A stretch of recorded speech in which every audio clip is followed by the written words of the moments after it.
Absolutely. Because I want to make this as much about you guys and about everybody that gets to see it as much as humanly possible to get as much value out of it as possible. Because I know you're giving me time and I get to produce this, so I really appreciate Yeah, it. So absolutely. um, No, glad to be here. uh, I'm very glad that you are, good sir. Well, Jim, tell us what's your story thus far, and what is the reason that you got into automotive? So the reason why I got into automotive was pretty simple. I think, as I had told you previously, in short, I had my son at a very young age, right? I had my son at 17 years old, so I ended up dropping out of school. And when I dropped out of school, I basically needed to do something, and I was, went to a independent store that was just a Wilray Automotive, which was in Chicago. So it's an independent tire shop, repair shop, all that. So I went there to, started cleaning the floors. Joe Hubiar, who was a great owner, ended up going on to owning some dealerships too. He ended up kind of mentoring me a little bit, and he was, he kind of facilitated me to get out of just cleaning the shops and cleaning the tools to actually doing tires and then doing some stuff, right? And as we went through that, he kind of got me a little bit into the front end side too of, talking to some customers, doing all that kind of stuff. And then he encouraged me and helped me pay to go to community college to actually do the, get my, certificate and all that kind of stuff, right? Mm-hmm. So I ended up working my way through that, going through all that, and then about 2 years later, he knew the service director at the Toyota store in Countryside, Illinois, and he had said, "Hey, you need to go work for there because I think you're gonna be a lot better than what we have here, right?" And I was like, "Oh, okay." So I ended up going there, working on. I was just an apprentice technician, you call it. I was a very very proud technician. I had my certificate there ready to go. I think I had just bought my Snap-on box. I paid probably way, way too much for, at that time, As we whatever all it was, do. right? Yeah, and I was like, oh man, the truck guy comes in, I'm spending a ton of money, like, hey, look at this, man, and we got it. So the story that I always tell people is how I ended up getting into what I'm in I kind of owe it all to the service director there, in a funny way though, because so I was there again for like 6 months, and his name was Bill, and just a crotchety old man, right? He really was, but he was fantastic with people, but really kind of just grouchy, and you had to take him a certain way. Well, he comes around and he says, "Hey, Jimmy, come here for a second." And back then, you could smoke in the shop and do all whatever you're doing. So we're walking through the shop, and he's like, "Hey, I want you to do you own a tie?" And I'm like, "No, I'm 19 years old." I'm like, "No, I don't, not really, but I can get one. Why? What's going on?" He's like, "Well, I want you to come in tomorrow, and I want you to come in, and I want you to go up front, and I want you to write service with Rob." And I'm like, "Write service?" I'm like, "I'm a technician." And he goes, "Nah, I want you to come in tomorrow, and I want you to write service with Rob." I'm like, "I'm not right. I'm not writing service. I'm not going up there. I got my new Snap-on toolbox. I got all this stuff." I'm like, "No, I'm a technician." So anyway, he's like, "No, I'm telling you, this is what you need to do." And I'm like, I'm kind of mad. I'm 19. I'm just like, Uh-huh. hey, You're who's being this told guy? what to do as a 19-year-old No, man. man. I'm like, I know yeah. I'm exactly like, how what's going through your brain. yeah. I'm like, I'm not doing this. I'm like, yeah, no, this is what you hired me to do, and I'm gonna be a technician. So about a half hour later, he comes back after I finished the car, and he puts his arm around me and he says, "So, what'd you think?" And I said, "No, I'm not doing it." And he goes, "All right, Jimmy," he goes, "I love you. Let me tell you something real quick." He goes, "This might be hard to hear, but," he goes, "you suck as a technician." And I was like, "Oh, Wow. That okay." the harsh reality of someone I actually mean, saying, he legitimately said, "You suck as a technician." He goes, "Here's the deal. You're never going to make any money because one," he goes, "you try to you're so clean. You wash your hands every single time oil gets on there. You walk over there to wash your hands and then go finish it, then go back and wash your hands. You triple check yourself, which is great. But the problem is you're never going to make any money because you're always doing all these things and it takes you a long, long time to do this." He goes, however, though, what I have seen though is the service advisors always bring the customer back there to talk to you about tires, about brakes, and about all that kind of stuff because you end up educating them. And I see you talking to the customers, and you do a very good job with that. He goes, so I think you need to transfer over to that section, from here. So that started my career as a service advisor, and then, obviously just kind of worked my way up. That was 19. I did that till I was about 23, and then got my first service manager job right at about 23 running that store, which was fantastic, and then just kind of progressed up and getting in there. So the love of it really in the beginning is like everybody. I was 17. I had I think a IROC Z Camaro back then, and I used to replace the radio. Every now and then I'd put window tint or whatever on my car. So I was a Uh-huh. mechanic, right? I just knew it. I knew I could do whatever it was. Maybe fixed an oil leak or something here and there. So I knew I was a mechanic, but and obviously it didn't work out that way. But that's what got me into the industry. So Awesome. It takes, as crotchety as you describe this individual, this leader, but being able to watch those on his team well enough to realize that, yes, you do care, that yes, you would make you're being a mechanic, you would make a decent mechanic, but you're not going to be a mechanic that's going to thrive and Mm. understanding and being able to communicate, because genuinely that's an empathetic line right there. Oh You're yeah. It's great that you triple check stuff, but those who triple check aren't as confident in what they are doing. If you have to triple check that you're doing something, you're not confident in what you're doing. And you don't Which have the means you're gonna make. luxury, you don't have the time or the time luxury to be able to triple check shit. It's either got to be right the first time you do it, or it's not right. Yeah, no, It's one or the other. You don't have time to you're so triple. right. Yeah, you're so right. That confidence is key, right? And that's the biggest thing. And there's that fine line between being confident and trying to beat the clock all the time, right? And going too fast. But you have to understand it. And what I find and this is why most of the people, as I grew in leadership and grew with multiple stores, I had, as a top 20 or top 40, sorry, top 40 auto group that I ended up running. I mean, I had technicians, at every different level, every different brand basically. And I could tell you the good ones, they had a process, right? Their process was that they was always, hey, this is what I do. Here's how I do it. And I don't deviate from that process. And I follow my steps, and they're confident in what they do. And I think that by having that process, it builds them up, right? It builds that confidence up. And it's something that, yeah, I obviously didn't have at that point. But then going into the advisor side, I had the confidence, to talk and do all that. So all these technicians will tell you that anybody that I ever worked with or had, I was different. You get all these managers that are always, hey, we beat on the text, we beat on the text, we beat on the text, to get more work done, get more work done. But the problem is that, what you have to realize is I had so much respect for them because one, I was told that I could not do it. And I realized after that he's right. I did not have that, I did not have the ability that what these technicians do to be able to diagnose and go down that path of all that stuff. It just wasn't in me to do that. So I have a ton of respect for technicians, and I always have. That's awesome. And really, what you're hitting the nail on the head there. That there are key traits. We talked about personality traits on SDL last week, and I wrote a bit of an article about it. But confidence, and I quantify it more as arrogant, because there's a line there, that cocky, arrogant, confident line. You have to almost err.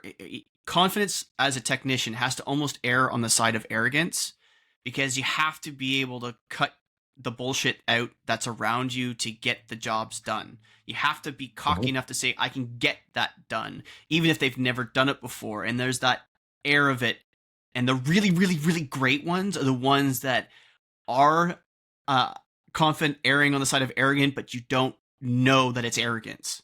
It's that Hmm. they're able to communicate empathetically. They have teams around them that listen. They've got, there's techs around them, B techs and C techs around them that want to listen and learn from those people because they're always crushing it. Like they're the 80, 90 hour a week techs consistently on flat rate.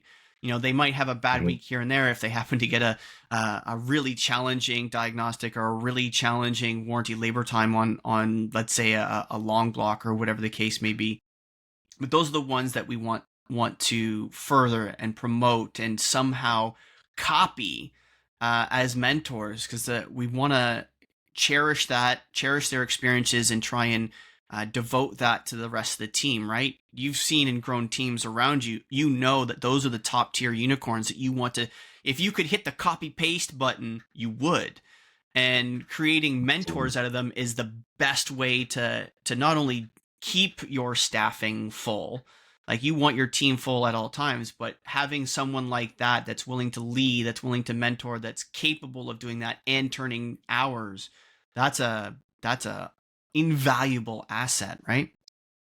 Absolutely. So and I had a shop foreman one time that was absolutely taught me a ton too. And I'll tell you the story on it was really surprising to me. And I love when people kind of go outside the box on things and think, differently. So we had kind of put together, I promoted this shop foreman, and he was in the position for probably, oh, I don't know, 2, 3 months, let's say. And we had kind of got a relationship together with a local school, right, to have these technicians that wanted to be technicians come in. They'd come in for probably 2, 3 hours at the end of the day, for maybe 2, 3 days out of the week, right, kind of work through it. So this shop foreman, he would always do something, and when he got these new technicians in, he would sit them in the conference room by themselves, and he would have puzzles. Literally, he went out and bought a puzzle, and I'm like, "What are you doing?" And he's like, "I want to see how they do." And I'm like, what do you mean by giving him a puzzle? I mean, you're giving him a puzzle of this thing. He goes, let me tell you something. I've been around technicians for, 20 something years. And he goes, the good technicians love puzzles and know how to remember pieces and put them back together, and can kind of conform them, that shape of that puzzle without even really looking at the box and the cover.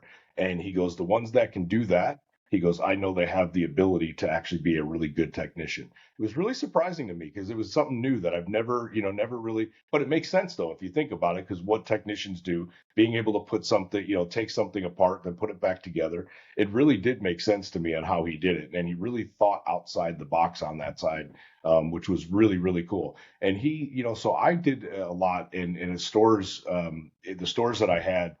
I was always the exact opposite. And every time I go into a store, let's say I take over a new store, and I'd go in and the service manager would, we'd have this shop foreman that was the shop foreman that was there for 30 plus years. He was the grumpiest old guy that you could imagine, hated life. And, he could turn hours if he really wanted to, right? But it was Mm-hmm. just, he really didn't turn a whole lot of hours. Well, they always moved that person into the shop foreman role. And in my mind, I always was the exact opposite. I'm like, absolutely not. That's not my shop foreman. What I want the shop foreman that has that fantastic attitude, just a happy go lucky, hey, there is no problem in the world that we can't solve, and just wants to be there for anybody that wants to be in that shop and be part of that team, right? Because Mm-hmm. part of a shop foreman role is too, is if you can agree with this, hopefully, is recruiting, right? Is recruiting, because you want that tech. Last thing that you want is these young kids that are coming into this shop, and they see this guy that just hates life and is like, man, that's what I'm going to look forward to, right? Yeah, he makes good money, but that's what I got to look forward to. I don't want to look forward to Mm-hmm. that. I want to look forward to this guy over here that, he's efficient at everything he does. He's always happy trying to help everybody out. That's what you want to do. And I think shops make that mistake by saying, hey, I got this guy that's got a lot of good diagnostic, mentality, all that, and I'm going to make them the shop foreman then. And I think that actually hurt our industry for quite a long time. I agree that the concept that a non-productive foreman is a drain on resources in the service department is, I think, a misnomer. It is a literal drain on expenses because they're not producing work, right? You've got probably a 40, maybe even $45 an hour equivalent salary non-productive foreman. It's really hard for a small to medium store to justify that kind of expense, right? Because you're not going to get a technician capable of solving anything that comes in the door, solving any challenge that any tech in the rest of the team has without that kind of investment, maybe even $50 an hour. If you can get somebody off flat rate that's producing 8 to 10 hours a day consistently, you're not going to get them for less than 100 grand a year. The same token, that same person is going to be looking for personal development, professional development, things like that, which cost money. They're looking for that next step up. What's my next step up from the bench? Well, maybe shop foreman or to service management, because somebody like that's not likely going to go to the service drive. Not necessarily the case. It happens, but they're not necessarily going to go to the service drive. They want to go to service management before they go to the service drive. So having a non-productive foreman be that positive lift in the shop, it's very difficult to quantify it literally and directly. But if you look at 30, 60, 90, 180 day progressions of labor times, if nothing else in the shop changes, but you can walk in and notice that there's immediate morale change, an immediate ethic change. People want to come into work. And secondly, you start getting resumes and cover letters and applications in to fill your team, because now all of a sudden you have a leader that's on the shop floor talking to the entire team, lifting the entire team up, being there as a supportive member. That goes a long way to productivity. It goes a long way to longevity and churn. Those are invaluable things that you can't necessarily put a direct correlation to. But I've Absolutely. attested that if you invest in a non-productive foreman, you should see a 2 to 3x payout on their salary. If you're not seeing almost a literal productive output on your shop as a year, you're probably either don't have a shop foreman that's right for this shop, or they just aren't a good shop foreman.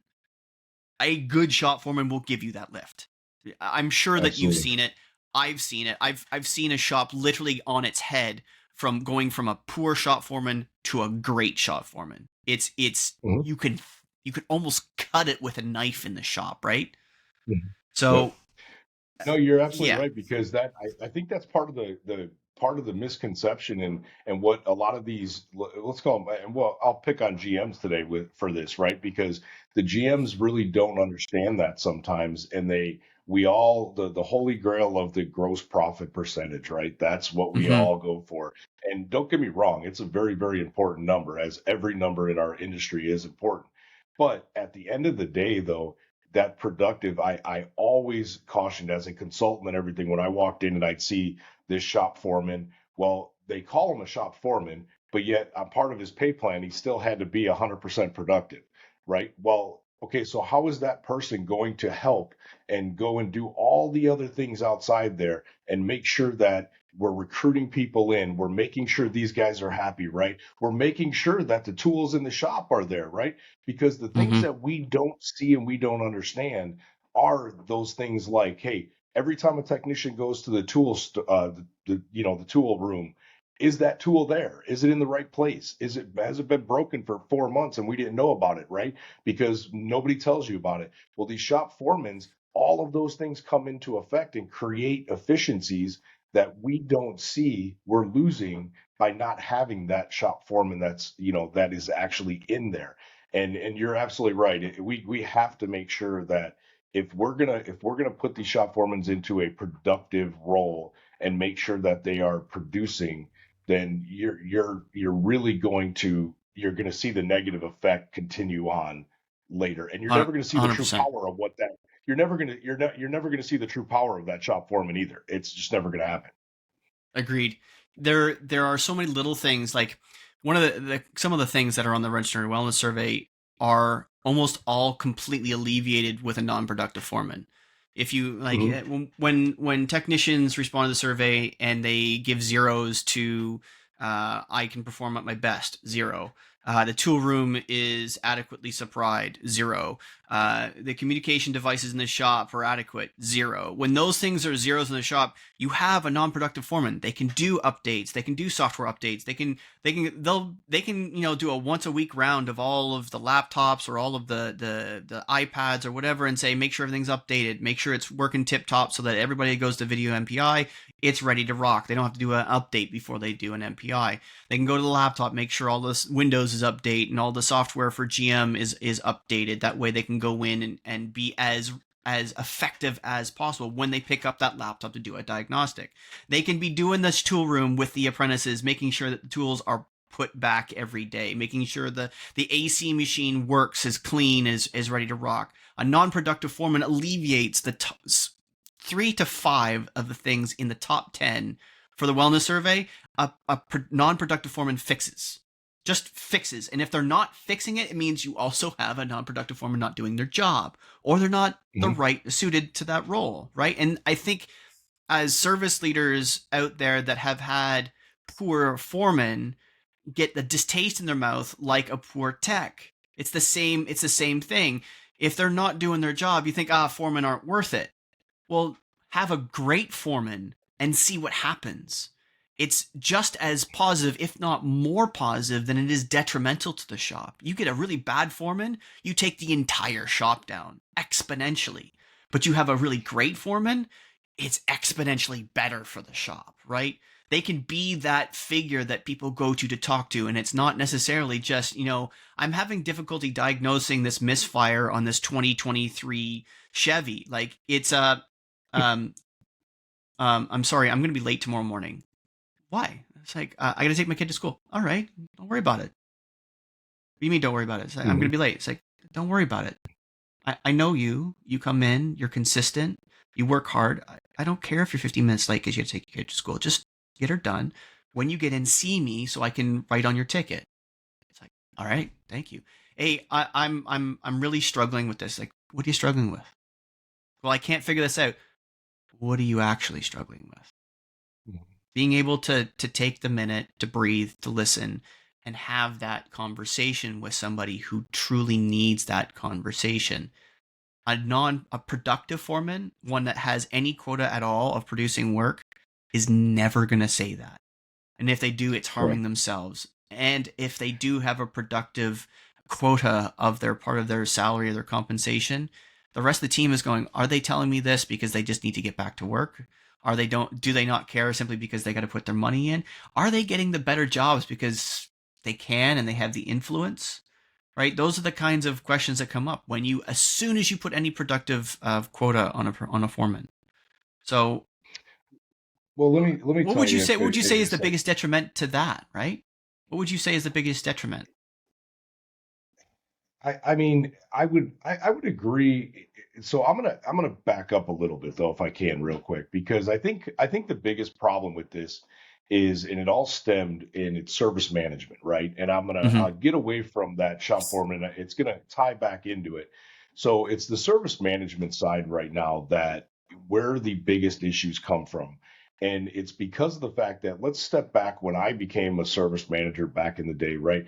We didn't have all the service manager wasn't a basically a glorified, you're an accountant, you're asked to do all this HR stuff, all this payroll stuff, all this stuff now, right? We didn't have to do any of that, right? We were literally able to spend as much time with our people and going through stuff, whether it be the drive for a certain time, then the shop. And we had, don't get me wrong, I don't want to go back to the handwritten, repairs or the handwritten. Me either. I don't want to go back to that, but there was a certain level of consistency, right? And you were able to kind of see real quick and hold people accountable, but you didn't have all this outside stuff that was going on, right? So Mm-hmm. now you get the manager's daily job duty. By the time that service manager gets in the morning, he's either got to get in, or he or she's got to get in, right? and be there at 5 o'clock in the morning if that shop opens up at 7 to get all the reports done for the GMs, the factories, the dealer principal, the accounting office, and then they're constantly going through. Oh wait, the building, the AC's out in the shop, and he's got to get that. Or even in the showroom, the sliding glass door isn't working. So the service manager's got to deal with all that stuff, right? Which really now is taking away from the leadership part of him or her actually leading that team, right? So what I've done is I've always in every single store, the two most important, every single person that worked for me as a service manager, parts manager, shop for any will tell you, two most important people in my shop.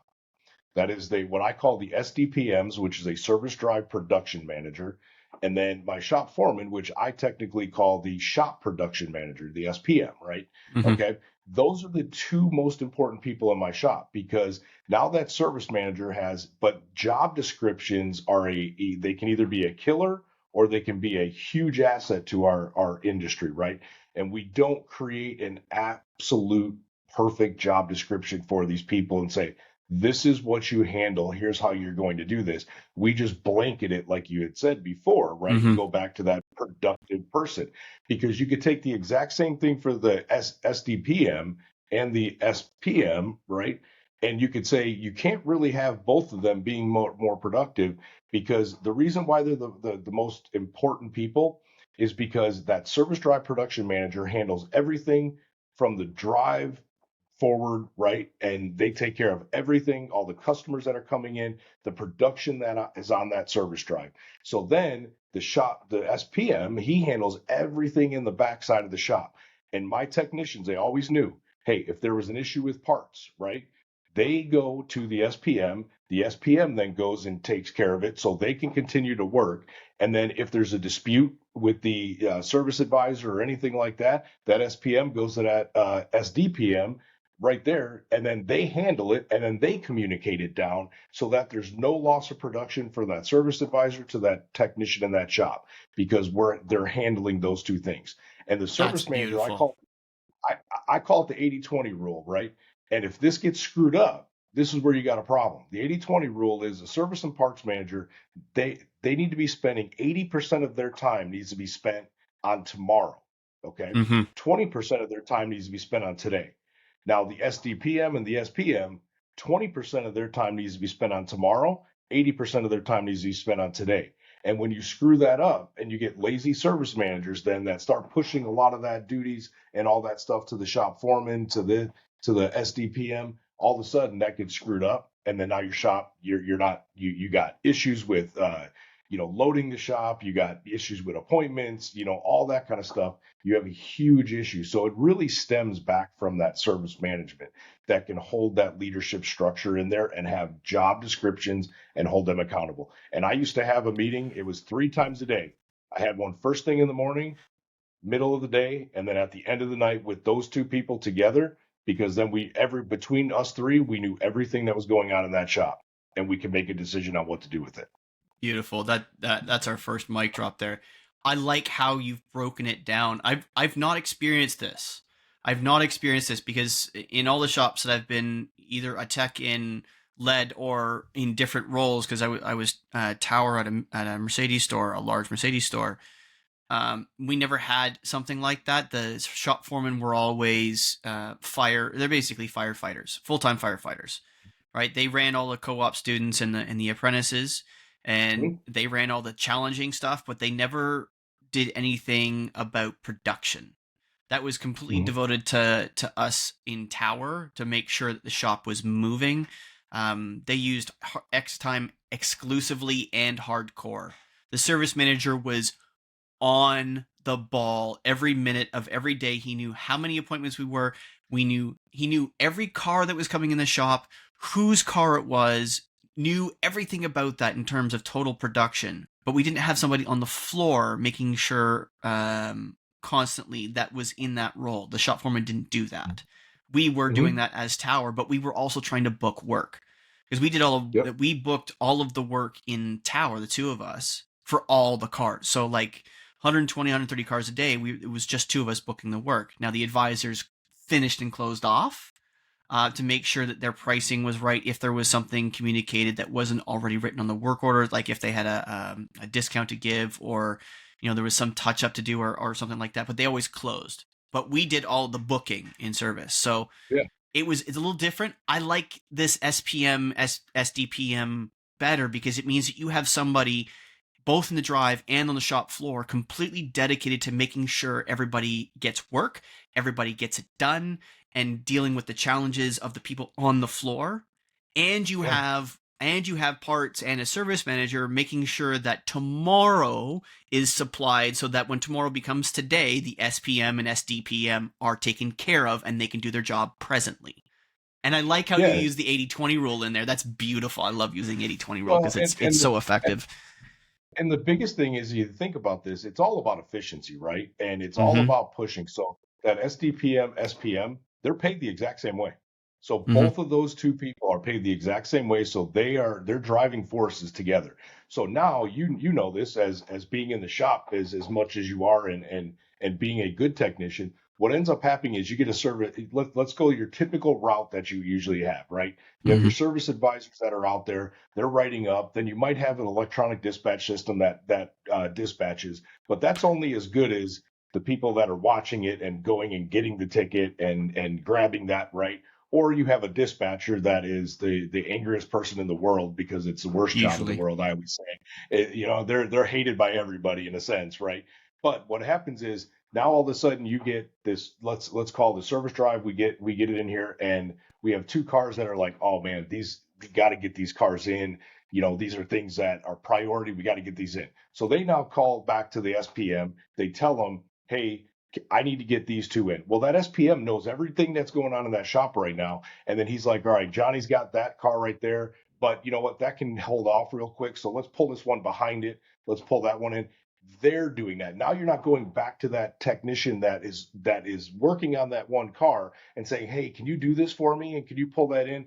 Let me get it. Nope. You already got somebody that's already coming in and saying, hey, I already pulled the parts. I already pulled this ticket for you. I'm going to park it right here, get started on this, get it done, and then we'll pull it out for you and get it done, right?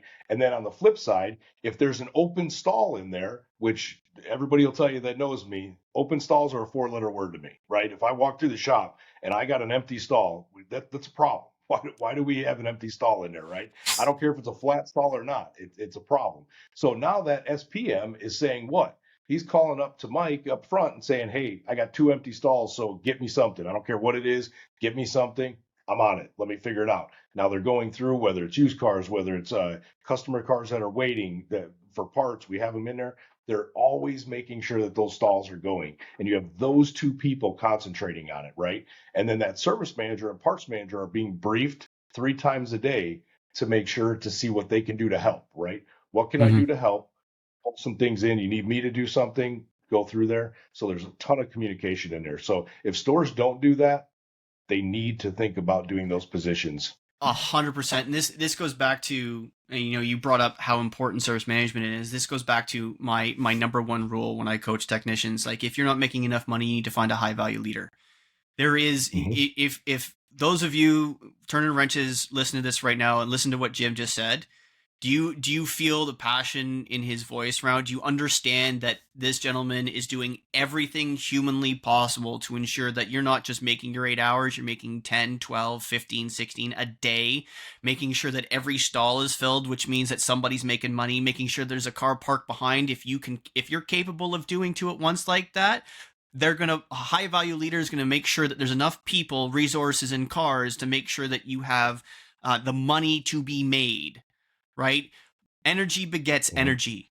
When you have a high value leader, you're going to get high value output. They're going to be looking for things to make sure that not only are you producing, but you are doing the things that you are capable of doing well, and finding ways to get you better at the things that you don't excel at, and finding things that make you better that you're already good at, so you can be exemplary technicians. High value leadership is the number one rule of every technician on this planet.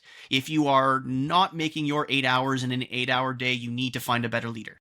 Bar none. Stop asking for a raise. Look for somebody who's capable of supplying you the work so that you can produce what you can produce better. Then, when you get Yep. really good at it, and you find a high value, you'll also find that you don't need to ask for raises, because high value leaders like Jim, like this gentleman sitting in front of me right now, aren't going to let you ask for a raise. They're going to be giving it to you because they're looking at the numbers, they're looking at what you produce, and they're like, oh shit, this guy did 16 hours a day for the last 3 months straight. Time for a raise, or I'm not going to get to keep this individual, because they understand your value. Okay, that's just Yeah. right. When you And have somebody like an SPM and an SDPM looking at your production value every day, taking care of that, your service manager is going to be able to look at the numbers every day. And when they look at the numbers like that and they see trends like that, they're going to take care of their crew. absolutely. But when you think about, you talked about the progression with technicians, right? The Mm-hmm. typical technician, if you go down that path, they start off and then they go into, they start off as, an express and then apprentice and then, however, every store is a little bit different how they have it, right? But how many shop foremans do you really think make it to a service manager role? Few.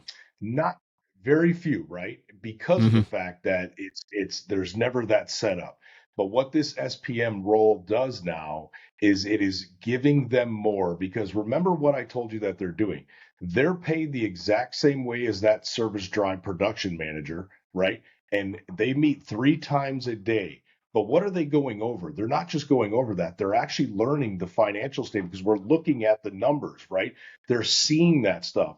They understand, hey, how many cars, what's our throughput, right? Percentage. What's our dollar per ticket that's coming in here, right? They don't never those guys never hear any of that stuff.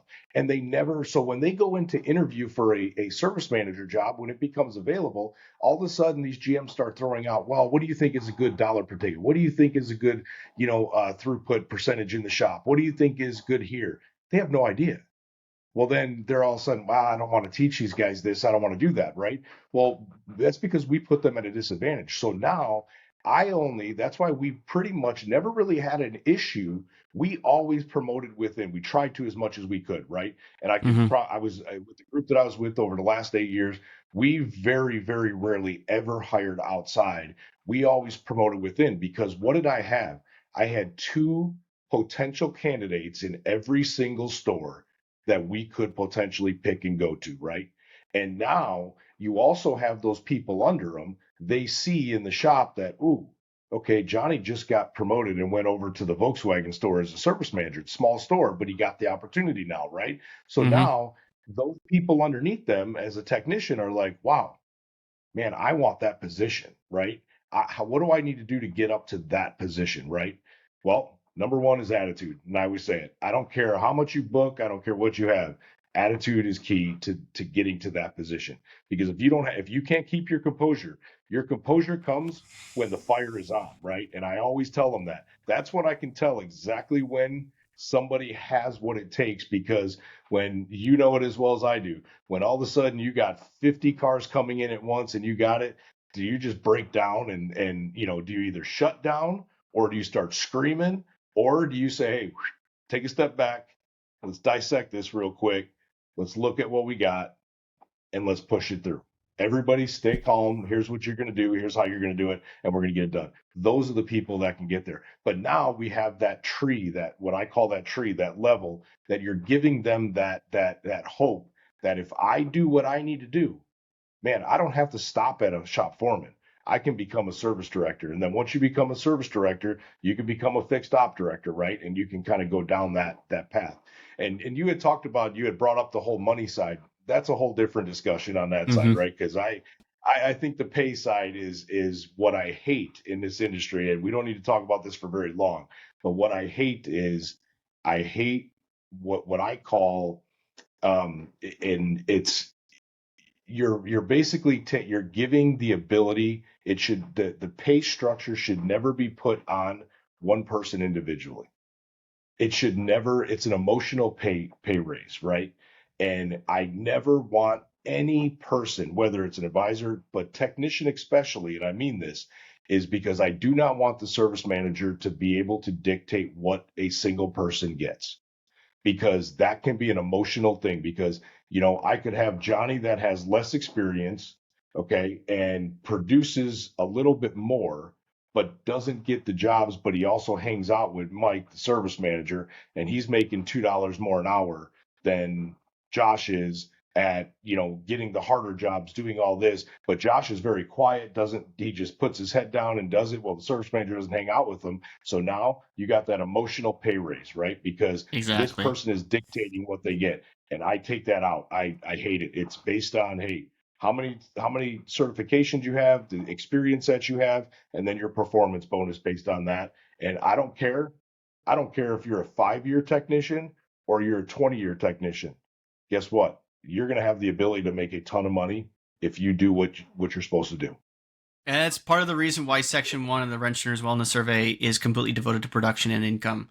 I want to be able to long term provide that information objectively back to service Mm-hmm. leaders and technicians so that when I get enough data points in there, when enough technicians have submitted that I feel confident that I can publish some of this information for people to view, that a 12-year experienced technician at GM in the state of Virginia and has 5 ASE certifications and their level 3 brand training done, that is a very niche technician. But now, if I've Mm-hmm. got 5 to 10 technicians that are within that range in that filter, that becomes a viable, objective income data point. That's no longer an Absolutely. emotional raise. That's no longer a subjective, the service manager's got 25 years in the business and this is what he's always paid technicians that are roughly this number, which in theory, if they're a high value leader, should be pretty close to my objective number. But it's Yeah, still a person telling a person what they're worth, not absolutely. the quasi jury of peers, right? If there are 10 technicians in the state do that roughly parallel this individual's experience and certifications and so forth, they should all be making the roughly the same, especially state and brand, right? If we start quantifying by state and brand, we're going to get Mm-hmm. super close, right? So that's why Yeah. section 1 of the survey does that. I like how that you've done your best to try and maintain that yourself, to be as objective as you can yourself amongst the shop, to try and remove the emotion out of income. It's really hard, right? It's really hard to take emotion out of income, isn't it? Well, it is because of the fact that you got to remember a service manager, service director, right? What they're getting beat up on expenses, and they're getting on that what I call the holy grail of numbers, that gross profit percentage, right? Mm-hmm. So at the end of the day, we're looking at this number and we're saying, okay, hey, I want you to make a decision. How well does Johnny do? And typically, if you go through the stores and you always say that, they go, how often do you review technicians? Man, let me tell you, I've been doing this a long time. I've taken over a lot of stores and I've consulted a lot of stores, and they all say, "Oh, I review technicians all the time. We got once a year we review 'em." Well, first off, number one, if they tell me they review their employees once a year, that I know that store is not running at a performance it should be at, right? Because we're a performance-based business. You should be reviewing your people every single month. But what they believe is those reviews need to be, a long sit down and this whole deal, right? Well, what happens when you do it once a year? What happens when you review people once a year? Very little. It be, it becomes an instant, oh, I get my raise, Yep. right? And you're almost expected to give them that raise because it's once a year, right? Mm-hmm. And they know that's when they get it, right? But why would you do that when you have a guy that maybe 3, 4 months has been on a rolling just killer trend, right? And just he got 3 ASEs done in these last 3 months, and he went to these 3, 4 factory classes that are in there, but yet that person's going to have to wait until that year and review to get a raise. There's no reason for that, right? There's Mm-hmm. no there. I mean, it absolutely makes no sense to me. So we have to come up with again a format that is promoting that where it basically schools it to themselves, right?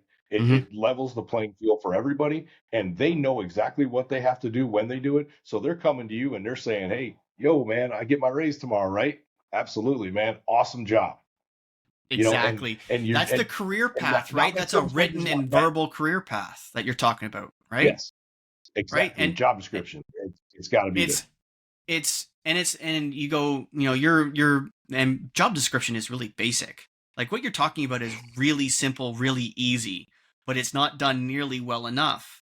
When you get into things like talking about training and career paths, like when technicians come to me for coaching and they have the bravery and the courage to reach out to me for coaching, and most of the time it's just it only ever takes one question in one session. It's like, what makes you happy? Like, what does it make you happy? I think probably in the last 3 months, I've asked every single mechanic that's come to me for coaching. It's what makes you happy? Well, I like doing differentials.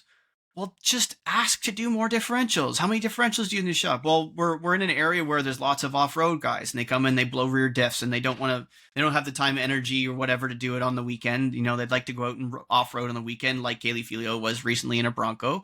They blow the Yeah. diff or whatever the case may be. I'd like to fix all the diffs.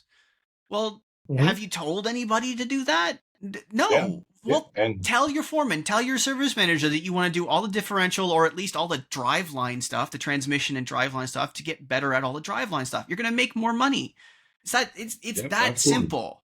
It can be that simple, And but when you're talking about service leadership, right? Having those one-on-ones regularly, not once a year, regularly, you can be aware of those things in advance so you can start preparing for it. absolutely, yeah. No, I mean it's and what I love about these discussions because it always I always I and I have what I call the Christmas tree. It's the upside down Christmas tree effect, right? Okay, so think about this in technician's world, and I've said this a number of times. So let's take how a Christmas tree goes like this, right? And you keep going up, and Mm-hmm. and it gets skinnier at the top, right? Mm-hmm. So what happens is you start down here and you got your let's call it your 15, $18 an hour, technician, and they're getting roughly, they're probably at the breadth of work that they can do, the hours that they're making, let's call it 40, 50 hours a week, right? Let's because they're very productive, they're doing well, because they're getting all of that what we call gravy work, right? They're getting the Mm-hmm. maintenances that take very little time, and then they get a couple more ASEs, they get some more training, then they move up that level, and now they're at 20. Well, if you remember, the branches they get a little bit skinnier. So what happens is they start to lose a little bit more of that gravy work, right? And they get a little bit Mm-hmm. harder work. Well, they got $20 an hour instead of the 15, but yet they went from 50 hours now to 45 hours, right? And then now they go up another level, they get their certifications, they get this, and then they now they're at let's call it $30 an hour, and then but the branches got a little bit smaller, so now they're getting even the harder work, diagnostic work, and all that stuff, and they went from 50 to 45 to now 40 or 38 hours a week because they're getting that stuff, and then they get to that top level and they're, oh my God, I'm an MDT. I got all my certifications. I'm there. I'm giving you 40. Well, guess what? You get the hardest job stuck on them where a job is going to take you 6 hours to diagnose, but you only got paid 2 hours on it. We're telling you we're going to do that, right? Well, if I'm a technician, I'm looking at it. Where do I want to go? Man, I want to stay down here. I want to be in that 18 level because I can produce 50, 60 hours and I'm Mm-hmm. still making more money than what these guys, or even close to it. And I don't have all the headaches. I'm not beating my brain against the wall and doing all that, right? And I call it the upside down because we need to flip that. And we need to make sure that, hey, at the end of the day, we don't, the way that the pay structure goes, the more certifications they get, it's almost like we punish technicians and we say, okay, hey, we're going to give you this. Yes, we're giving you $40 an hour, but yet now the breadth of jobs that you can do are here Mm-hmm. versus here Mm-hmm. because we're not giving you the oil changes. We're not giving you the 30Ks. We're not giving you the brake jobs, the alignments, and all that because we're giving it to these guys down here to keep them productive and them busy. And that's where one of the biggest problems in our industry is, I think, and we have to fix that. And I think, genuinely speaking, being able to talk about it, having a high value leader as a mechanic, being able to talk about that, being punished for what you know. And I've said this before, and Russell Wickham is a great, eloquent technician capable of discussing this at length. Um, Being able to understand that you shouldn't be punished for knowing more, and understand that Hmm. having a high value leader is going to look at your last last 2 weeks, your last month, and go, Jesus, you only got 30 hours a week for the last 4 weeks. Like, what's going on? Is am I missing something? Because it looks like you've had some good jobs, and it's like being able to have that 1 month conversation. Like, I haven't done a brake flush in a month.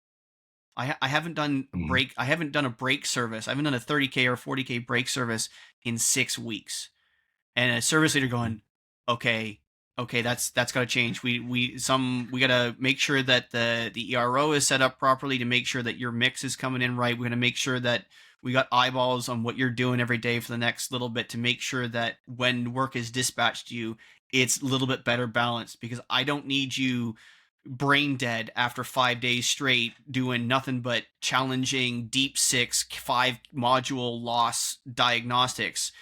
You don't want to come in on Monday morning to do another one. You want to come in on Monday morning and do like a 12-hour break job and services and flushes so that you can get your mind right, get your money right for a day, and clean up and make some money. Like, those are the kinds of conversation that only high value leaders are having. But see, this is exactly why you just made my point. Exactly why I'm so insistent on every store I ever have having that SPM and SDPM, because they see that every day and know it. They live, they breathe it.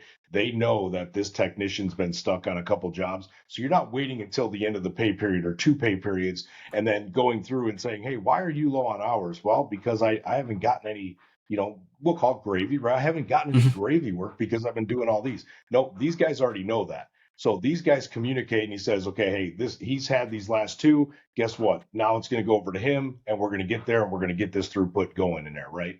And Exactly. that's exactly why, that is one of the key reasons why I put those in, because because that service manager has so much stuff to do.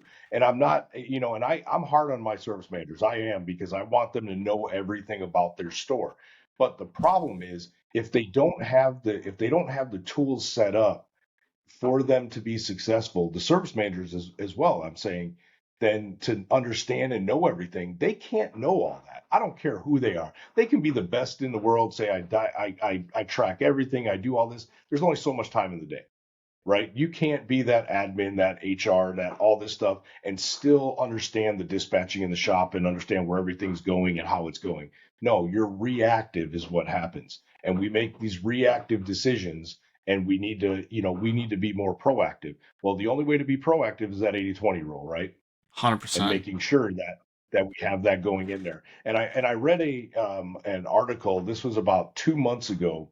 That it was pretty alarming to me, and it was talking. Now we all know the technician shortage, right? So we talk about that. We get that's a real problem in the industry. But what was really alarming to me is the technicians that are coming into our industry. It had said that a typical, I think NADA came out and said a B level technician, the annual turnover rate in 2022 was like 24, 26%, right? Yeah, I think Which is it was actually pretty something. high. Yeah, it was like What 20. I think they were saying that top one is the service consultants like 40%, and then Forty percent, literally the and second line of that thing was B Tech, and that's yeah, 28% or something like that. Yeah. correct. But the other one was is these new technicians coming in. They called it a 24-month deal. They said that there's almost 50% turnover to where those technicians. Now keep in mind what happened. And this is where I blame the stores, right? Because that technician was in school, wanted to be a technician, was excited, right? They want to do this. They come in, and within 24 months, they're gone. Mm-hmm. Well, why is that? Okay. Number one, they have no leadership in the shop that can help these people get there. But I also believe it's because we push them way too fast. And we're like, hey, you're going to be a flat rate technician. You can make a lot of money.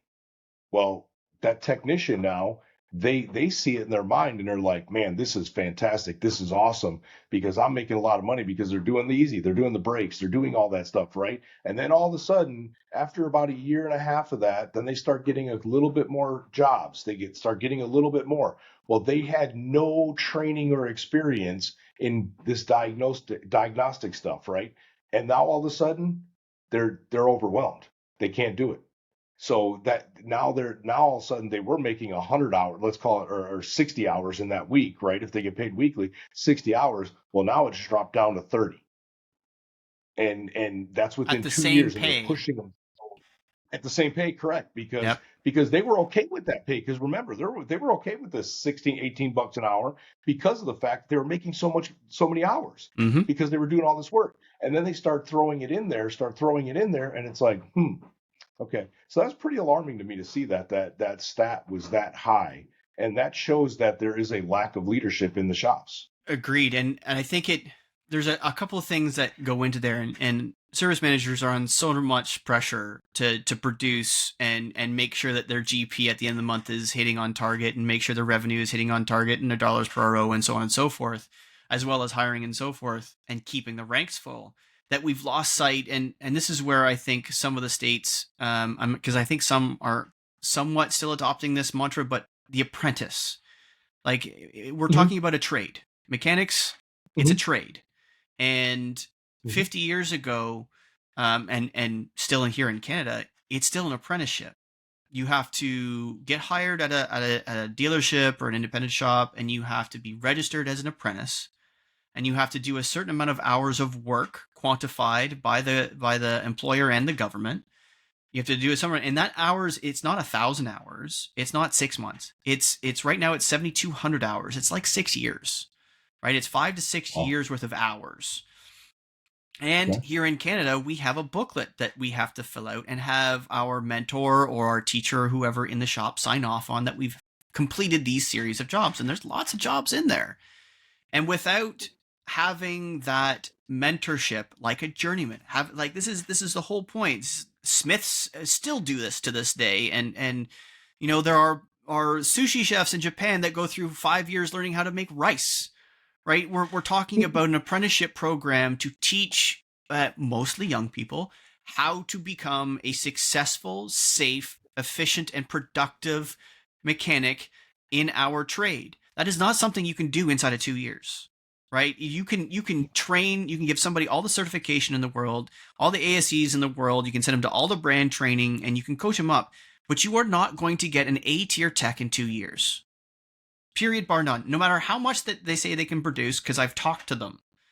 Just because you Yeah, can you produce can't. 60 Yeah. hours does not mean you're a top tier tech, especially if it's after No. 2 years. And talking to Joe Chambers, they can get like a level 3 tech by the end of 2 years. You can get that much training. That doesn't mean that they are capable. That doesn't mean they are confident. That does not mean that they are the most efficient, productive people in the shop.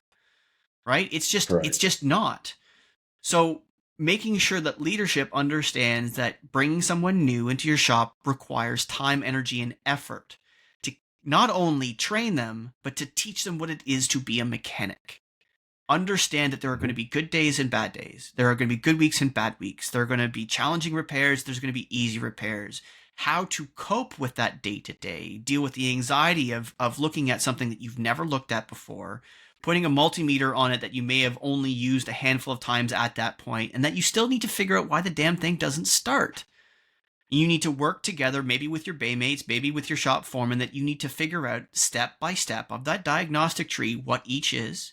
Make sure you're doing your tests properly. Make sure you're documenting what you're doing properly, doing it step by step and learning it and getting better. I love to say slow is smooth, smooth is fast, because you have to do it slow before you can do it smooth. And before you can do it smooth, before you can do it fast, you have to do it smooth. It has to be a linear progress. And jumping somebody into $18 an hour, and after 2 years, all the training, all they can do the jobs. Well, no, they can't confidently enough, because most things it takes 1,000 hours of doing one thing to become an expert at it. Well, you're not going to. It's 2,000 hours a year we work. That's 4,000 hours. That means Absolutely. that 25% of their to be an expert at any one thing they haven't got yet, right? Well, and think about the factories, right? I mean, the technicians. That's why I like calling them engineers, actually, really, right? Because you guys are expected to fix, okay, problems that the engineers have created and haven't even discovered yet. And you're asked to fix that, right? Mm-hmm. And yet we want you to fix that fast. Why did it take so long to fix that? Well, I mean, at the end of the day, I mean, it's all about we've never seen these problems before, and the higher the more advancement of these cars, the harder it's going to get, right? To actually start diagnosing these cars and start going through them and get that stuff done. So again, that's why I have such love for technicians, is because number one, I know I can't do it. One, I was told I couldn't do it, which we all know, right? Mm-hmm. And but at the end of the day, I always get mad when people get mad at technicians, hey, they made a mistake. They did this, they did that, right? It's like, yeah, okay, can you do that job? No. Did we force them to go faster? No, we didn't force him to go faster. Yeah, we did, because we're paying him on hours Mm-hmm. that he turns. So the mental stage is, hey, let's we got to go faster, right? We got to get this thing done faster. So you skip steps to make some money. That's what I mean, and I love your quote and how you do that, right? But in reality, what happens is they end up going faster. They skip steps because, hey, I got to get this done, and then next thing you know, we're throwing parts at it. Yeah, and And when you skip steps, it leads to complacency, right? Complacency absolutely. is the Yep. biggest killer of not only confidence but of business. Because you get a complacent tech Absolutely. who's, especially if you add complacency to arrogance, you get a complacent, arrogant technician. You literally have a bomb waiting to go off. That is one step away from a wheel Absolutely. being left loose on a customer and they die. That is all it Mhm. takes. And I don't think enough That's true. credence is given to something to that nature. And when folks who don't understand the job thoroughly enough laugh about, or joke or make satire about technician failures, it's like somebody can die. Like you talk about, Yep. what's the difference between a surgeon and a mechanic? There's not much. There really isn't Hmm. much. We have to Nope. constantly, constantly, constantly learn, especially if you're in a dealership. Especially if you're in a dealership, Yep. you have to constantly learn. And we're not talking about, my wife is a chiropractor. She is mandated by her college that she requires 40 hours of self education every year. 40, right? That's not a small number, but it's 40. I would surmise that as technicians who work in a dealership who want to work on the current model year as it comes every time, we're probably 40 to 80 hours a year of training to keep on top of it. Not to just keep our skills Mhm. up, but to get more skills, to learn more about Mhm. new product. The cool thing, that the big difference between surgeons and doctors and mechanics is that yes, we are learning more about the body as we go, but the body hasn't changed. Body hasn't changed in a really, really, really long time. If you look at a Well, 2020, mine has. Mine has. It's mine gotten has bigger. two, It's two gotten broken knees and a broken bigger. shoulder, but you look at a 2024, Yeah. look what's in all the current lineups of 2024, right? Look at what was in the lineup in 20 and in the year 2000, the year before I really started slinging wrenches. Like there was still carburetors out there, for God's sake. Hmm. Like Hmm. genuinely, there is still carburetors in cars. Now there's still carburetors put in cars in places in the world today, but that Yeah. means that Yeah. technicians of today who happen to work on everything, we're talking from 1970 to 2024, you have 54 years of mechanical evolution happening in front of our eyes that they have to be able to fix. You walking into an independent store that is really good at marketing. Like they've got Paul Meyer and they've got Russell Hill on their marketing teams being able to go, okay, you're an independent store. Here's 100 cars a day, and they range from 1970 to 2024. That top tier tech has to be able to work on it all. They have to understand Yep. what the float in a carb does Yep. and how it affects it run. Yep. They have to understand that if they set the float wrong, they're not going to get the right amount of fuel. And if they're not getting the right amount of fuel, they're going to run rich and run lean. And it's going to run like a bag. They also have to realize that they have to be able to set up a 4-channel scope on a misfire on a 2024. Like two completely different animals for basically the same problem, running lean, running rough, right? Yep. Doctors don't have to do that. No, you're right. You're right. It is absolutely right. Now, I ask you a quick question as a technician. What do you think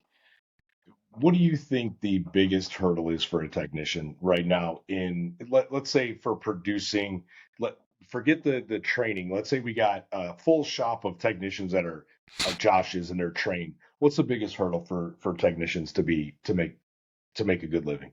My number one rule is having a high value leader. Period. Okay. It I agree with that. I genuinely believe that there is nothing more important than having a high value leader. There Agreed. is no amount of questions that don't come back to leadership. If Mhm. as you say, you've brought up something that I've never heard before, which is making my brain tingle, which is SPM, SDPM. The concept of having people, so you've got, so in that store, you'd have a service manager and an SDPM, and you'd have a parts manager, and you'd have an SDPM, sorry, SPM, your service production manager. You're basically your shop foreman whose entire focus is making Yep. sure everybody's good and taken care of in the shop floor. You have four managers Yep. now where usually you only have one or two, right? You have Yep. four people who have their job descriptions set forth very, very specifically on what their roles are, and they are empathetically created to make sure the entire team is taken care of. And if you are not a service Absolutely. manager capable of having that mindset, making sure that you understand why you've got a $90,000 a year SDPM, why you've got a $90,000 a year SPM in the shop, and how much that's not only lifting morale and ethics, but your ability to produce and how you produce and being able to be the perfect fire person for the shop and for the drive. Being in that mindset as a leader is almost not trainable. I believe it's Hmm. almost not trainable because if you don't care, and that's the my first primary trait to look for in a leader is, do they care? Because if they care, they will be bettering themselves. If they care, they would be looking to better their team, whoever you're talking about, whether it's parts, a service shop floor, or the service drive. If they care, they will lift everyone. Now, is there an aspect? Hmm. Can they care too much? Yes, they might be caring too much. They might be giving somebody three chances when they should have only had one. They might be looking at that toxic high producer on the service driver or on the shop floor, going, "I'm going to give him another chance. You know what? He's really high production." They care about the individual more than they care about the team. There's a balance there.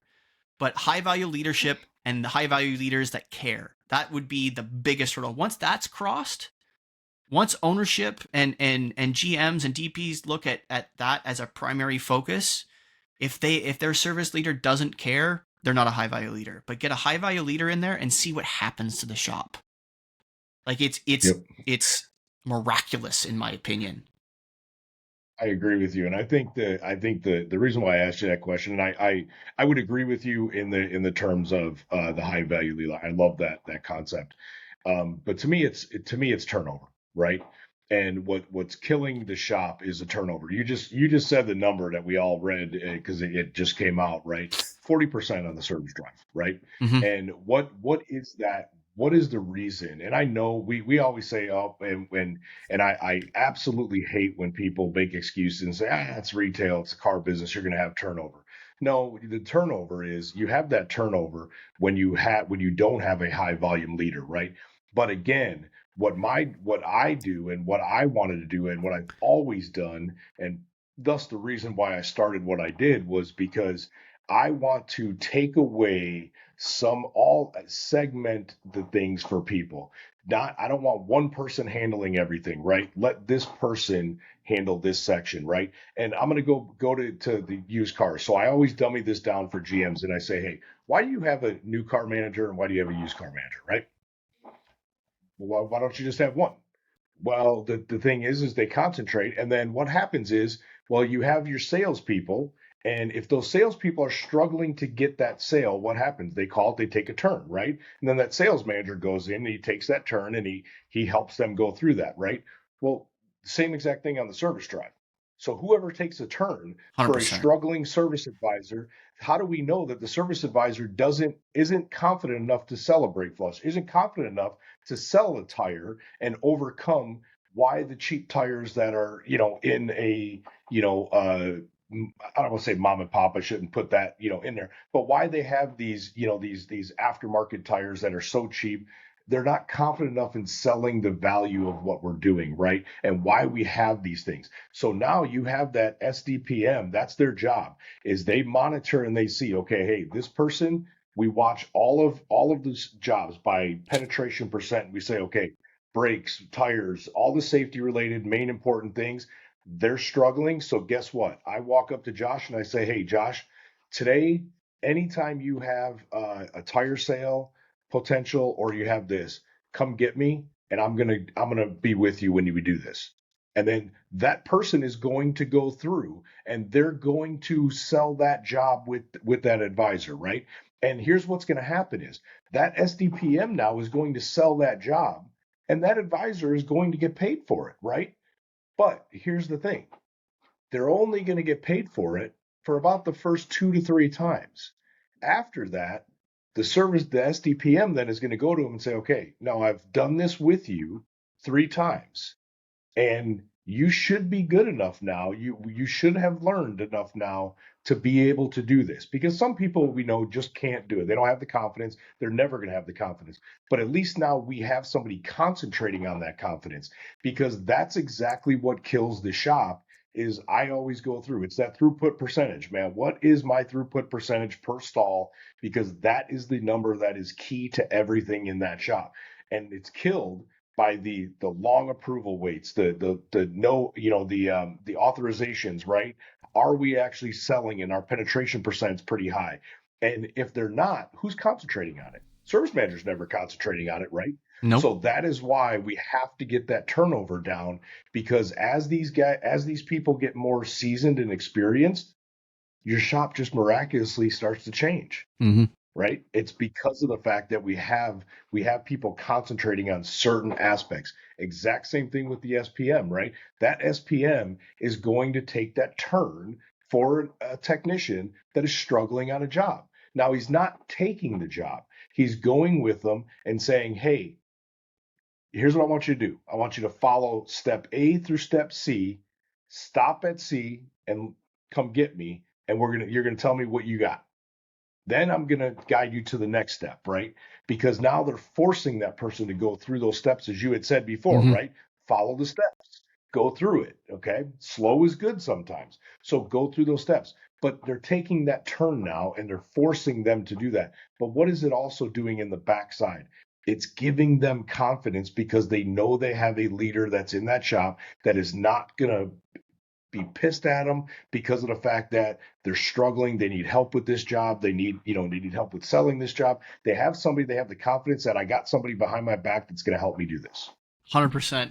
We don't have, And what you're we don't have that right now. what I'll add to that is, if they don't, if technicians listening don't have a shop foreman or as eloquent as an SPM in their shop, and you're getting, we'll use the negative connotation, if you're getting harassed by your service management or even the service advisors, like why it's taking you so long to do this, or why aren't you making this, or blah blah blah blah.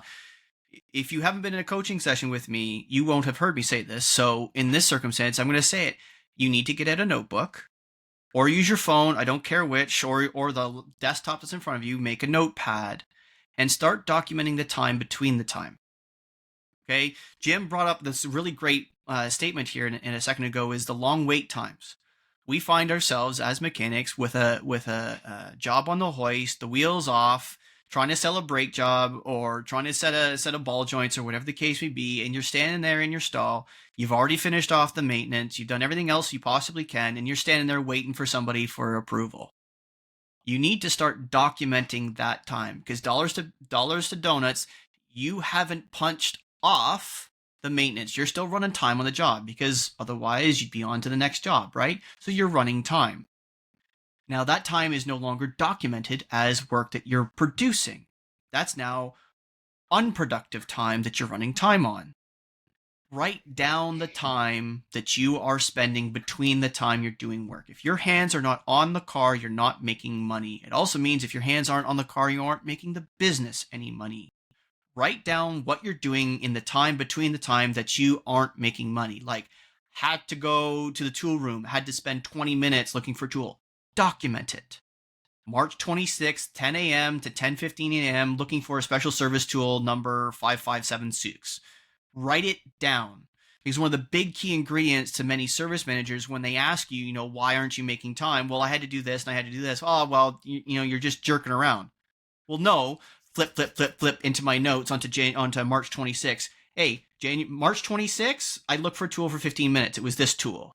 On March 28th, I looked for this tool. On March 29th, I had to wait 45 minutes for an okay. I documented here, I went 3 times as service advisor, like, have you sold the job yet? Have you sold the job yet? No. Do you have something for me to bring in? No. So not only did you document that you were wasting 45 minutes of production, you had asked for additional work that you could do behind the job so that you could be productive, and there was nothing there, right? A service manager can't do anything if you can't tell them what's wrong. Period, bar none. Yep. Even if they haven't got it set up, especially if they've got it set up as well as Jim has with an SPM, SDPM. If they don't know what's wrong specifically, they can't specifically fix it. No different than we as mechanics. If you can't say that the noise clunking over bumps at 60 kilometers an hour on a left-hand turn at Albuquerque, they don't know that it's a ball joint. If you don't tell them specifically, okay, there's 60 thou play in the left front lower ball joint. Well, we have to tell them specifically. So just like the resting, when I talk about in my coaching sessions and how it comes out in the survey, working environments matter. If the special service tools aren't properly laid out or labeled or back and in place and clean, if the special service tools like the AC machine isn't clean or working all the time, something's wrong with it. If they don't know those things specifically, they can't help you. Don't complain, write it down, make a comment, literally and specifically. When you are specific, you take the subjective emotional nature of your concern out of it, and you put a physical objective concern in its place. No one objects to fact. The AC machine only works half the time. That is not an emotional statement. That is I go to it on March 26th and it didn't work. I go to it on March 27th, it worked. That's a fact. Nobody's going to debate the fact. They are going to debate, well, every time I go to it, it doesn't work. Well, no service manager is going to take your service seriously. I, as a coach, am not going to take you seriously if you tell me that in a session. So tell me objectively. Tell your service manager objectively. Write it down. Like dancing. Dancing is not the steps. Dancing is the steps between the steps that make the flare happen. So look, can I tell you one last thing? Shoot. So let me just tell you this. So I did something, and this is something that is outside. Obviously, everybody will tell you I'm kind of crazy and outside the box all the time. So I had a store that was struggling with their throughput, and we went through, and I knew exactly what it was. Right? It was, number one, it was laziness, but it was also just the pay plans that this store had already had. I had taken over as fixed op director, and they were just being paid they were paid too much for not selling and doing that, the advisor side. So the technicians struggled though because the throughput wasn't there. So on a Saturday, I had the SDPM, SPM, and then the service manager in a meeting that we were going in. And this was on a Thursday, I think it was. And on Saturday, I'm like, hey, here's the approval ratings, right? And if I look at this, it's taking over an hour and a half to get an approval, and our closing percents are really low on any of these. So there's an issue there, right? And this is us as leaders. This is our problem. So that Saturday, I said, hey, here's what we do. I pulled them all in, and I got with and this was the SPM. It was his job completely. And I said, anything that is safety related, if it needs to be done, if it's brakes and they're at a safety measure that they got to be done, tires, I don't care what it is. It's your job. You're doing the job. And he's like, what do you mean? And I said, you do the job. And service manager goes, well, what if they haven't gotten the approval? You better get it because they're doing the job. He says, well, what if the customer declines it? Then you're going to walk up to them, shake their hand and say, hey, this was a safety item and we realize that you needed it done. It's a good part about doing business with us because we just took care of it for you. And we costed it out and we did it. Let me tell you something. They had the highest sales they've ever had that Saturday, because he was so worried about eating those jobs. And I told the SPM in that store, and I told him, I don't care. I'm holding you accountable. You look at it. Don't manipulate this. If you think it's a safety related issue, you tell a technician, don't wait for the approval. Go get the parts, put it on. If they don't sell it, you're still getting paid for it because we're going to cost it out and do it. And guess what? They one job. The rest of them, that service manager was there that Saturday making sure that he was helping those service advisors and SDPM to make sure that the closing percents were there because he did not want to eat those jobs. Miraculously, all of a sudden the closing percents went up. Wow. That's a ballsy move, and it paid off in spades. And it's not just paid off in spades on that day. That's going to pay off every day thereafter, right? How Absolutely. important, like Paul Meyer preaches this to the wall, and I agree with him. Tires are the foundation of business. They are the foundation Hmm. of our business. And the cool thing is, going forward, until they make flying cars a thing and it becomes a real thing, even EVs, electric vehicles, still have Still need tires. tires. We are still going to sell tires. Absolutely. We're Yeah. going to still sell suspension. We're still going to sell all of the stuff related to tires and brakes. It is the core of our business, and it's not going anywhere. So if you can't sell tires and brakes, there is something wrong. If you don't have processes in place, like Jim just said, if you don't have processes in place, you're gonna drown, right? And as technicians, Absolutely. if we are not checking tires and brake on every single car, and it's like, yeah, I get in session all the time. It's like, why am I checking this? I'm not getting paid for it. It's like, you're coming to me that you're not making enough money, but you're not checking every single car for tires and brakes. Yep. Absolutely. Do you like money? Like, these are like, I can be empathetic during session, and I can coddle you if you need to, but if you are generally telling me that you aren't making enough money, and the first thing that I asked you after I talk about what makes you happy and what you like doing, when a car is in your bay, check the tires, check the brakes. Period. End of chat. Make a note on the work order. Tires, front tires at this, rear tires at this, front brakes at this, rear brakes at this. Even if it's just for peace of mind for the customer knows that every single time that this mechanic has checked my car, they are making sure I'm safe. That in Yep. itself Absolutely. will make you as a mechanic more money than you can imagine. Why? Because you have created a trust and respectful relationship with a customer. They know that every time they see number 127 on a work order, shout out to my buddy Phil, because somehow I can remember his technician number and not my own. But every time they see 127 on a work order, they're going to know they're taken care of. They're going to know that they're leaving that Yep. shop, even if it's just for an oil change, that they're safe. That Yep. trust and respect is felt through the rest of the shop. That trust and respect is felt with leadership. If you're the type of individual that is looking for a promotion to SPM or shop foreman, that is the kind of thing that you need to do on every single repair order to build trust and respect for the rest of the team so that somebody wants to promote you, right? It's not high Absolutely. production numbers. The best leaders aren't Hmm. necessarily high production numbers. The best leaders are the ones that are probably B players, but they help everybody, right? Yep. They're the lifting Absolutely. in the shop. So Yeah. to Elevate them. I guess Yep. to make sure that we've had lots of mic drops in here, like you were dropping them left. I'm going to ask you for a bunch of stuff after we stop recording. Um, Absolutely. Yeah. Absolutely. the make sure that we answer this one simple question, and it might take you 5 seconds to answer, it might take you a while to respond to. But what's one thing that in your career, because you spent time as a mechanic too, but over your career, what's one thing that you can give to a mechanic somewhere to help them be happier tomorrow? I would say, as like you said, have confidence in yourself, right? Have confidence in yourself and know that you can get through anything and you can learn anything as long as you devote that time to it, right? If you got to, don't, I always say, look, you're either in or you're out. If you don't make that decision to be in this, then you might as well get out of it, right? But once you decide to do this, then you owe it to yourself and everybody around you. You owe it to yourself to be fully invested into it and invest in yourself, meaning the training, right? Don't wait for the stores to say, "Hey, you need this training and go there." You seek that training out, whether it be online, whether it be, asking to go to a class or something like that. But you need to have the confidence in yourself to know that, hey, no matter what, you are better than anybody else when you put your mind to it. This is why you wanted to go down that path. So make sure that you have the confidence in yourself to get this done. And Awesome. once you decide to be in it, be fully invested in it. When it gets hard, don't say, I'm done with this. I'm going to go to a different career. Nope. You're fully invested. Figure it out.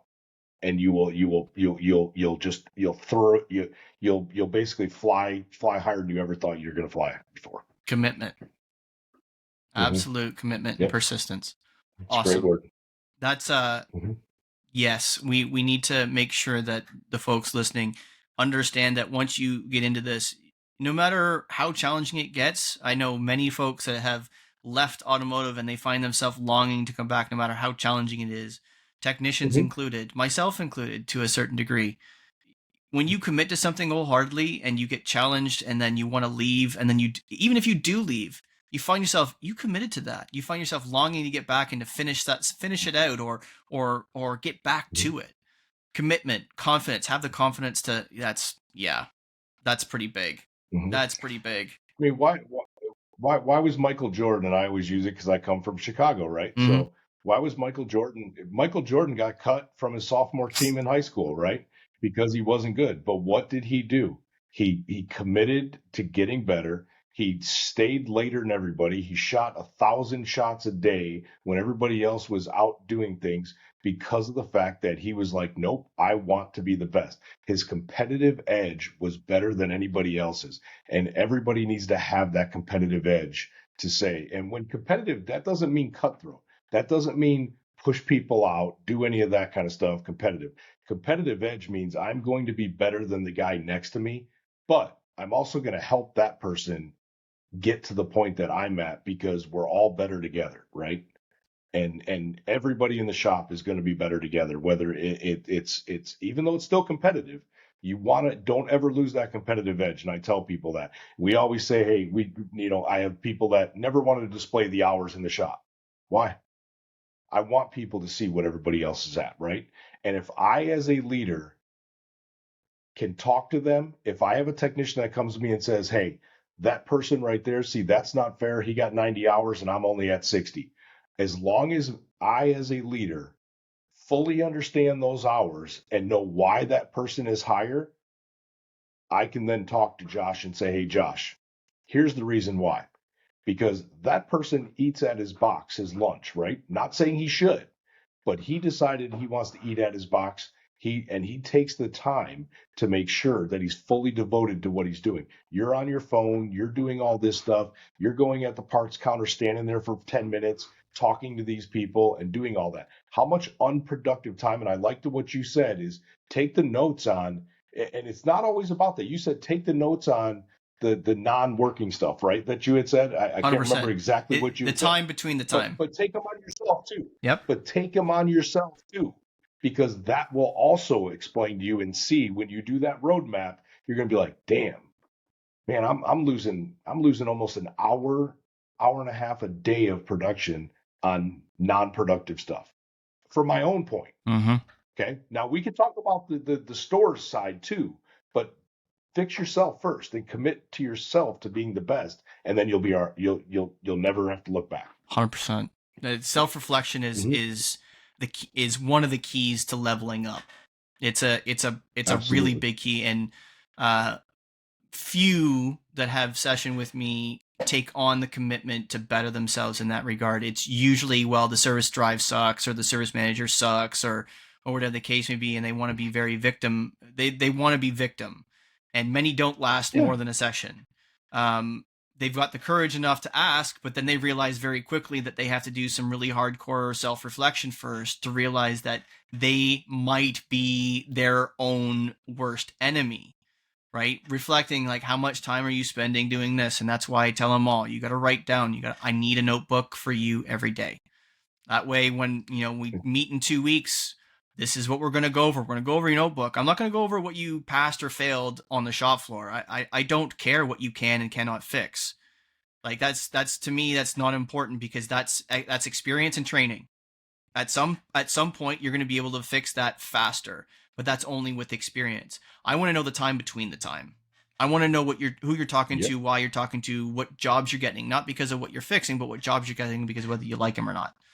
Right? Those kinds of things. What's your Yep. communication like? Those are the kinds of things, and those are the people who are capable of self-reflection that do well with me in coaching, because over a period of 90 days, we find the stuff that they enjoy doing. We find the stuff that they're wasting time on. We find the stuff that has nothing to do with technical ability that can improve their day.